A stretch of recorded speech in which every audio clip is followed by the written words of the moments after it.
society where making $20 an hour is not cutting it.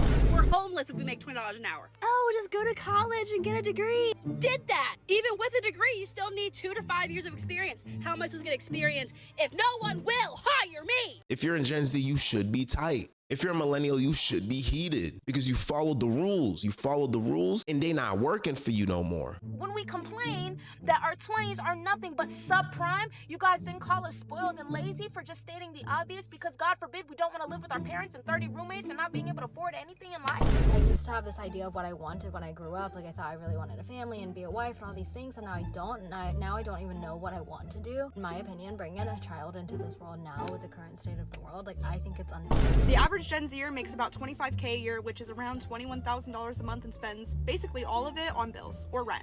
Nearly half of Gen Z runs out of money before the end of the month ends, and that's not just budgeting, that's just survival at that point. Imagine your aspirations of being a mother, a father, a husband, a wife, owning your own home, having your own car, and being able to live comfortably is a fairy tale now. It seems like that's what the case is for a lot of people. Let's get straight into it. How are y'all gonna tell us that our 20s are our prime time, our prime years, and we should live them up because you're never gonna get your 20s back again? But then when we complain about the economic state of the world and how we aren't really able to live anything up because we can't afford anything, you guys call us, spoiled and lazy. God forbid I don't want to live with 30 roommates at 26. God forbid I want to just go traveling, seeing the world just once or twice, once a year. God forbid I don't want to live with my parents at 24. God forbid I want a job that pays me a livable wage. Back in my day, you were buying houses at like 24. What are you talking about? What are you talking about? You just told us that our 20s are our 20s. It's the 20s. You're never going to get your 20s back. Those are your prime time. What about this is giving prime? I can't even get myself a prime ribeye. And you want to say that these are supposed to be our prime time? And then when we complain that our 20s are nothing but subprime, you guys then call us spoiled and lazy for just stating the obvious because God forbid we don't want to live with our parents and 30 roommates and not being able to afford anything in life? God forbid we just want one trip to Barcelona. Oh no, you guys just want anything without hard work. You guys just want anything without hard work. Ugh. Honestly, you can't be mad at this young lady. She's completely valid to crash out the way that she's crashing out right now. The reality of the situation is this. Older generations literally will use shaming language to tell you, hey, why don't you have a house and a wife and kids and all these things right now? You're 26. Why aren't you doing the things that I used to do when I was 19, 20, 21? Why are you 30, 31, 32, and you're just now getting started? Well, we live in completely different times. Like back then, you used to be able to be a mailman and have a whole family house and 2 whips. You cannot do these things anymore. You used to be able to used to be able to make enough money to be able to pay for school working part-time. You cannot do that anymore. That stuff is long gone. It's dead. So honestly, one thing that I definitely like that she mentioned is the shaming language. Oh, you guys are just lazy. Oh, you guys are not willing to work hard. Like what? It has nothing to do with working hard or laziness. It has everything to do with wanting to have a decent lifestyle, a decent quality of life. And unfortunately, you have to work 50 times harder in order to get that base minimum now. It almost feels like it's not worth it. So I completely understand where she's coming from. This economy is whack. The job market is whack. Listen, I'll even give you guys my own personal experience. I've been applying to jobs for the last 2.5 years. The only jobs that call me back for interviews are sales jobs where I'm only making commission. No, I'm sorry. If you're a great salesperson, go after it. But for me personally, that's just not what I need right now.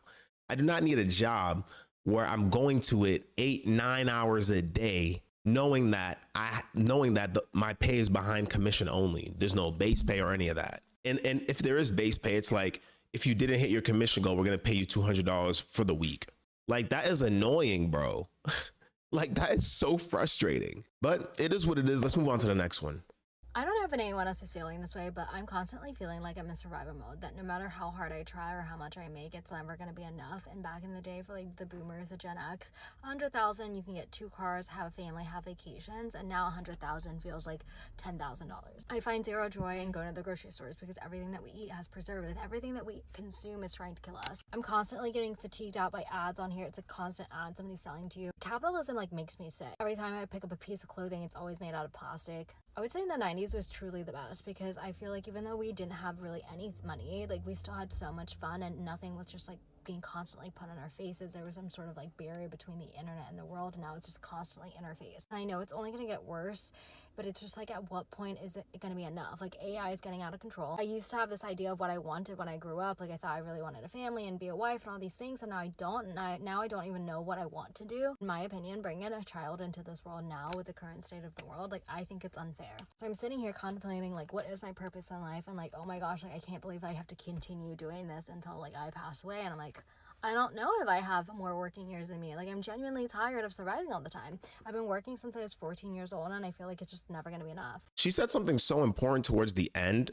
I need y'all to understand how critically important this is. Some of the rites of passages that older generations used to go through and enjoy, it's going to be even harder for the next generations to be able to have these rites of passage if things continue to move the way that they're moving. She literally said, I used to want to be a wife, and I used to want to have a family and children.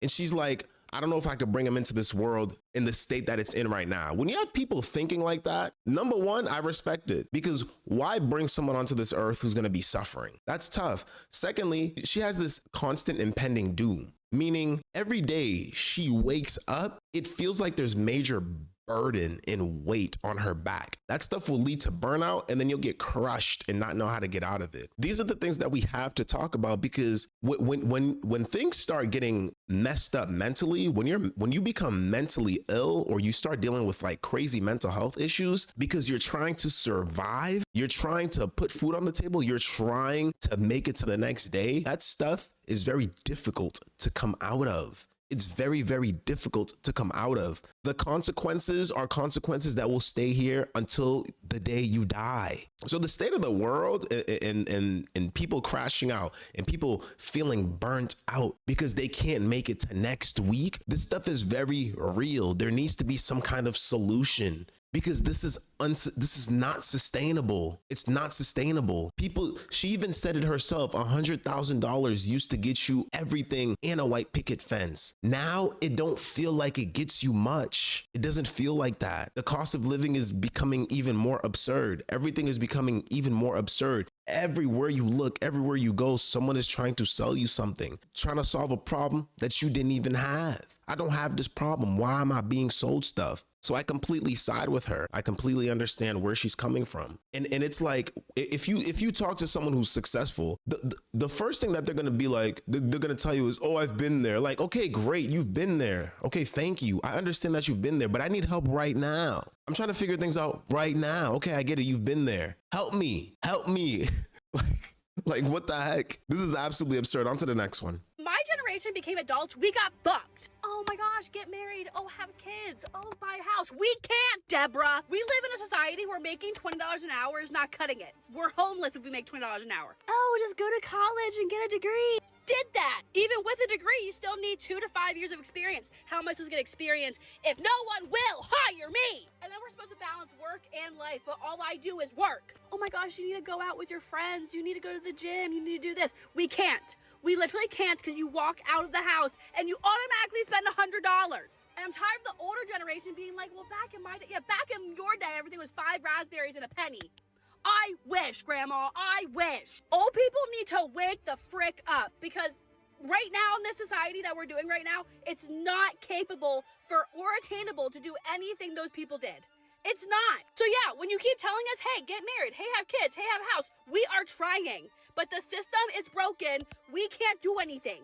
If an old person tells me one more time to get married and have kids, I'm going to lose my mind. Not respectfully. Valid crash out, completely valid crash out. She literally said, y'all used to be able to buy everything with a couple of raspberries and a penny. They beautifully said, oh, just go to college, but then you need two to 3 years of experience. Dude, my 2 to 3 years of experience was when I was sitting down and studying them books. Those 4 years to get that piece of paper is my entry-level experience. That is my entry-level experience. Because then at that point, what was the purpose of even going to college when I could have just been a cashier at Primark and been engaged in the working environment? Oh, this person's already worked before. We can trust them. Oh, this person has a degree but no experience. Hello? What direction do people go into? And you got to understand something critically important. Just because people around you are getting houses and they're getting cars and they're having children, they're getting married and doing all these things, it doesn't necessarily mean that when you do an audit on their life, it doesn't mean that things are going well. Things can look beautiful on the surface, but deep down inside, they might have crazy debt. They might not know how to manage their money. They might not know how to manage their emotions, because if you can't manage your emotions, you definitely can't manage your money. You do not know what people are going through. They may not even be able to afford it, but it looks good. Never forget, we live in a generation that's extremely performative. When you meet somebody like myself or the people that I hang around with who are down to earth, real people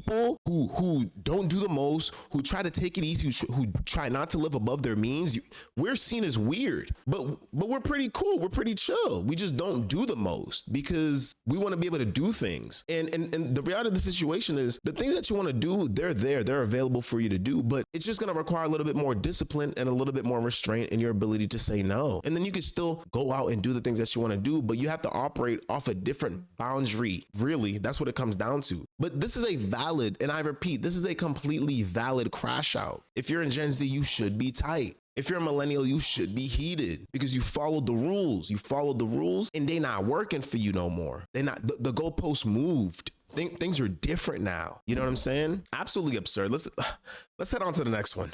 At this point, I seriously think Gen Z is just screwed. In 2026, Gen Z just simply earns way less than it costs to survive. The average Gen Zer makes about $25K a year, which is around $21,000 a month, and spends basically all of it on bills or rent. Nearly half of Gen Z runs out of money before the end of the month ends, and that's not just budgeting, that's just survival at that point. And don't get me started on student loan debt, because the average Gen Zer also has about $30K of student loan debt on top of all of that. We are spending more on essentials than any other previous generation, and wages just keep going down, and the cost of living just keeps going up. You're not failing in life. The system is just completely fucked us over. Budgeting does help, don't get me wrong. I still use mine to budget and track all of my expenses, but the system is still failing us. At this point, I seriously think Gen Z... It doesn't seem like she spewed a lie. It doesn't seem like she spewed a lie. You know what I'm saying? So cost of living is absolutely outrageous. You can't really live 25K a year on average, and all of it goes towards your survival, meaning bills and rent and things of that nature, which is perfectly fine. Listen, the reality of the situation is there's no budgeting when you're in survival mode. There's no budgeting. You cannot budget in survival mode. You need to be you need to be able to pay all your bills and have a little bit left. Then you can start budgeting. But before then, bro, everything goes to make sure that you can operate for the following day, or so that you can make it to tomorrow or to next month. And that's just the reality of the situation. That's just the reality of the situation. This is honestly like having been in the job market and had been making good money and then getting like fired and laid off and all these things. I understand where these people are coming from, because like I said, guys, for me, I've literally for the last 2.5 years been applying to every job on the face of this planet. And the only ones that call me back is commission only sales roles. That means your product sucks. I'm sorry. That means your product sucks. Your product don't move. It is what it is. But that's really it. So I completely understand. I've had to completely shift my life around completely just to be able to continue to do the things that bring me some kind of joy, bring me some kind of happiness. Because if I keep beating my head against the wall and try to make this system work for me, bro, I'm gonna be asked out. So at this point, I might as well just readjust, sell things, spend less, or eat the same thing every single day. It is what it is, bro, until things brighten up again. You feel me? But I completely understand where this young lady's coming from. And this is the reality of a lot of people. And like I said, when you ask people who are like at the top of their game, they're gonna look at you and be like, instead of like understanding the magnitude of the situation, like, yo, like this person is like struggling right now. This is true struggle. I don't know if telling them, oh, I've already been there before, everything's gonna be all right. Like, no, right now my situation is not all right and I'm trying to solve it. This is not okay. I should be able to somewhat thrive past my survival. I should have at least $600-700 left past survival mode that I can work with, that I can do something with, invest in buy some things to help me further the things that I'm looking to be great at, or even put myself in an advantageous position to better my future self, whether it's through investing or starting a business or starting something that's gonna give me some some kind of leverage later that's going to be beneficial for me. And then maybe I can access those different rites of passages, like having a kid or buying a house or having a wife and things of that nature. Absolutely absurd. Yeah, honestly, guys, like the state of the world right now, it's very, very bleak. And I'm telling you this as someone who's very optimistic. I'm an extremely optimistic person, but I'm also very real, grounded. I'm only optimistic because my own past life and the things that have happened in the lives of the people who are around me. And I've seen amazing, beautiful, beautiful transformation happen in people's lives. And that keeps my optimism at a high state. But right now, I'm viewing things with this lens of just like extreme realness. And I can't act like these people's experiences do not exist, because it's more people living like this than it looks like. When you go to the club, majority of the people in the club are struggling. They're suffering somehow, some way. When you go to big gatherings, a lot of these people are suffering. When you go to venues where there's a lot of people are suffering out here, and nobody knows how to admit it. So they keep playing these weird, funny games. And then a few months later, a few years later, it catches up to them. And then they have to stop doing all the things that they were doing and address their situation. And that's simply the case for everybody. When your back is up against the wall and you're contemplating having a family, or you're contemplating, I don't know if I should bring a kid into this world, dude, things are looking messed up. And that's simply the truth. When you got to put your back against the wall in something that you've always wanted to do since you was a child, and you do not have the ability to have that rite of passage, something is wrong. For real, for real. Listen, guys, that's it for me. Let me know what you guys think. If you haven't already, consider subscribing to the channel if you guys like these kinds of videos. I'll talk to y'all soon. Peace out.